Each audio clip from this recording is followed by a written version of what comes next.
How do you make a homemade sinus rinse bottle? Here's how to make a homemade sinus rinse bottle using a few common household items. Materials: a clean plastic bottle with a screw-on cap, example an empty water bottle. A small drill bit or nail.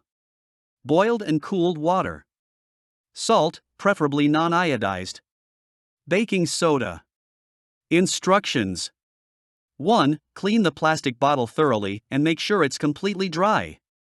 2. Using a small drill bit or nail, make a hole in the center of the bottle cap. 3. Mix together 1/4 teaspoon of salt and 1/4 teaspoon of baking soda in 8 ounces of boiled and cooled water. Stir well to dissolve.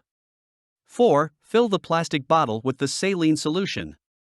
5. Screw the cap onto the bottle and make sure it's tightly closed.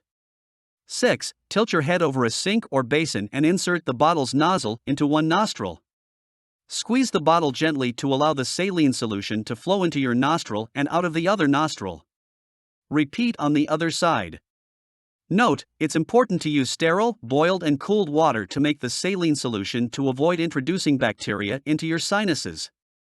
Additionally, make sure to clean the bottle and cap regularly to prevent bacterial growth.